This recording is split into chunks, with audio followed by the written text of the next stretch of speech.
Meu nome é Ana Carolina Ministério, eu faço parte do programa educativo da Casa Fiat de Cultura e hoje nós vamos falar um pouquinho sobre uma das mostras mais celebradas da história, desses 14 anos de história da Casa Fiat de Cultura e uma das mais lembradas pelo público também, que é a exposição Roma, a Vida e os Imperadores. Como o próprio título da mostra sugere, né, a exposição tem duas abordagens.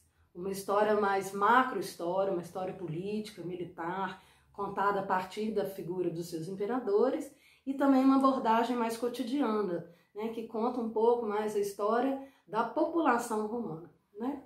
Bem, a exposição ela cobre uma abordagem temporal de 300 anos, os 300 primeiros anos do Império Romano, né, depois de 400 anos de uma experiência republicana, que se inicia aí com a morte de Júlio César em 44 a.C. e a ascensão do seu filho adotivo, do seu sobrinho neto Otávio Augusto, e vai até o século III depois de Cristo, durante o governo aí do imperador Caracalla. Então ela aborda quem foram os principais nomes da política, quais foram as principais conquistas militares, quem foram esses grandes homens, quem foram esses imperadores.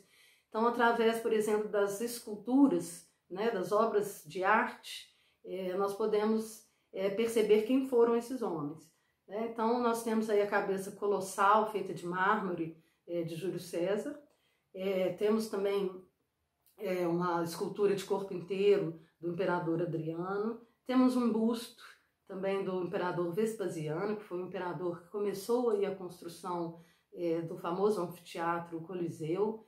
Então, essa arte produzida na época, ela estava muito ligada ao poder desses imperadores, né? Eram produções artísticas direcionadas para fazer a propaganda desse império, a propaganda desse governo, para exaltar a figura desses imperadores, né? Para tentar imortalizar aí essas grandes conquistas militares, esses grandes feitos políticos, a expansão territorial de Roma, as grandes construções arquitetônicas. Então, era uma arte pública, oficial, feita por materiais nobres, né, que é o caso do mármore, e com essa função, né, de eternizar os feitos dos imperadores e as suas próprias figuras, né? Por exemplo, essa história política e militar ela pode ser contada a partir de nomes como Nero, né, muito conhecido aí por suas perversidades durante seu governo, por Calígula, por exemplo, conhecido pelas suas excentricidades, né, e pelas suas extravagâncias, Adriano, né, Trajano, então, Cláudio, Tibério. Então, a história de Roma, sim, ela pode ser contada a partir desses nomes, focando esses acontecimentos históricos, políticos e militares, mas ela também pode ser contada a partir da própria sociedade romana, do cotidiano das pessoas comuns, né? Quais eram seus hábitos, quais eram seus usos, seus costumes, né? Principalmente no ambiente privado, no ambiente doméstico. A exposição ela é muito rica da cultura material do período, né? Dos achados arqueológicos, que são esses objetos que nos contam histórias, né? São vestígios de uma época, são objetos que nos trazem pistas sobre aquele período. Por exemplo, os utensílios usados na alimentação, tanto das classes sociais mais ricas, quanto das classes sociais mais baixas. Então, para começar, vocês acham que os utensílios usados pelas famílias dos imperadores, as louças, né, eram as mesmas usadas pelos escravos, por exemplo, ou pelos plebeus? Né? Então, esses objetos, para começar, eles já nos dizem que a sociedade romana era uma sociedade extremamente hierarquizada, né?